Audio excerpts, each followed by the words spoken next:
Hello viewers, welcome to our kitchen, Mishtu's kitchen. ডাল ভর্তা খুবই টেস্টি একটা ভর্তা, খুব কমন একটা ভর্তা, খুবই সহজ একটা ভর্তা। তো ভিউয়ার্স চলেন আজ আপনাদের জন্য নিয়ে এলাম ডাল ভর্তা। তো কিভাবে করছি একটু দেখিয়ে দিচ্ছি। প্রথমে কিছু পরিমাণে জল নিয়ে নিয়েছি আমি এখানে। যতটুকুন ডাল হবে তার থেকে 2-3 গুণ বেশি হবে আর কি। আমি এখানে প্রায় 1.5 কাপের মতো ডাল নিয়েছি, চায়ের কাপের 1.5 কাপের মতো ডাল নিয়েছি, ভালো করে ধুয়ে রেখেছি। এখন আমি এই জলের মধ্যে ডালটাকে এই যে এভাবে করে ধুয়ে রেখেছি, ডালটাকে জলের মধ্যে দিয়ে দিচ্ছি এই যে এভাবে করে। আর ডাল ভর্তার ডালটা কিন্তু একটু বেশি লাগে এটাতে। এই ডালের মধ্যেও কিন্তু খুব একটা বেশি ভর্তা হবে না, এখানে 4 জনের পরিমাণ ডাল ভর্তা হবে। তো দিয়ে নাড়া দিয়ে আমি ঢাকনা দিয়ে ঢেকে রাখছি। ঢেকে করার পালাই হচ্ছে এটা। আমি 5-6 মিনিট পরে ধিমা আঁচে রেখে দিয়েছিলাম। 5-6 মিনিট পরে আবার একটু উঠিয়ে দেখলাম এই যে এরকম।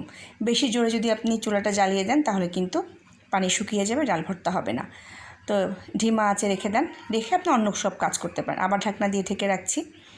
তো আবার এরকম 5-7 মিনিট পরে আমি আবারও দেখছি, এই যে দেখেন মোটামুটি আস্তে আস্তে করে হয়ে আসছে।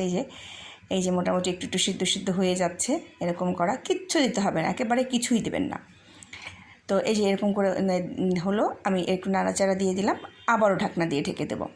ঢাকনা দিয়ে ঢেকে এবার আমি প্রায় 10 মিনিট পরে, প্রায় 10 মিনিট হবে, 8-10 মিনিট হবে, 8-10 মিনিট পর চলে এলাম।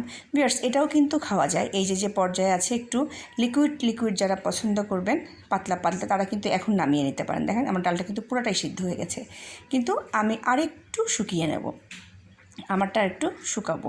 তো এভাবে দেওয়ার পর আমি আরেকটু ঢেকে দিচ্ছি। আমি আরও 5 মিনিটের মতো রেখে দেবো। 5 মিনিট রেখে দিয়ে এই যে ঢাকনা দিয়ে ঢেকে দিলাম, আরও 5 মিনিট আমি রেখে দিয়ে তারপর এই যে দেখেন ভিউয়ার্স আমার পানিটাকে আমি একটু শুকিয়ে নিলাম। আমি একটু মাখা হবে, এই যে এরকম মাখা একেবারে যে দেখিয়ে দিলাম এরকম।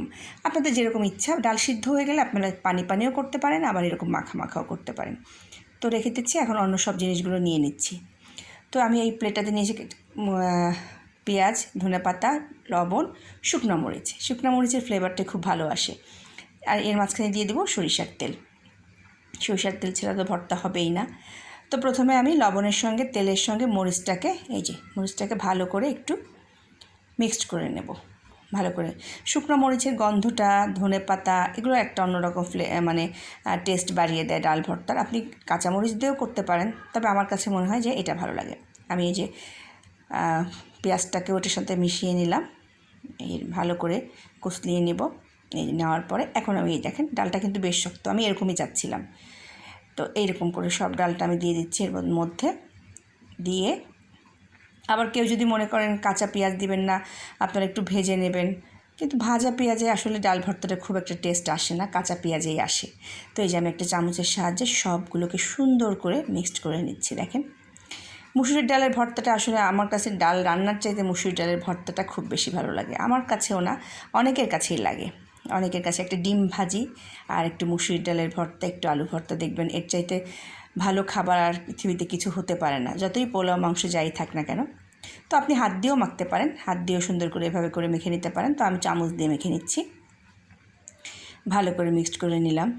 এই যে আসলে ভর্তার টেস্ট অন্যরকম। যে কোনো ভর্তায় আপনি দেখবেন, ভর্তা হচ্ছে পেট পুড়ে ভাত খাওয়ার মতো জিনিস, যে আপনি ভাত খেতেই থাকবেন, দেখবেন মুখে থেকে টেস্ট যাচ্ছেই না। এই টাইপের ভর্তাটাই, যে কোনো ভর্তাটাই হচ্ছে এরকম। তো এই যে আমি ভালো করে মিশিয়ে নেব, একেবারে খুব ভালো করে মেশাবো, যাতে করে সব কিছু ভালো করে মিক্সড হয়ে যায়। ভর্তা মানে যত ভালো মিক্সড হবে খেতে তত টেস্টি হবে। তারপরে একটা প্লেটিং করে আমি নিয়ে আসছি আমার ডাল ভর্তাটা। এই যে ভিউয়ার্স হয়ে গেল, একটা শুকনো মরিচ দিয়ে আমি ডেকোরেশন করে নিয়ে এলাম। দেখতেও কত ভালো লাগছে, আর খেতেও খুবই ভালো লাগে। গরম গরম ভাতের সঙ্গে আপনি ডাল ভর্তা দিয়ে খেয়ে দেখবেন ভিউয়ার্স। তো ভালো লাগলে অবশ্যই বাসায় সবাই একটু ট্রাই করবেন। আর আমি জানেন সবাই লাইক করবেন, শেয়ার করবেন, কমেন্টস করবেন, সাবস্ক্রাইব করবেন। থ্যাংক ইউ সবাই।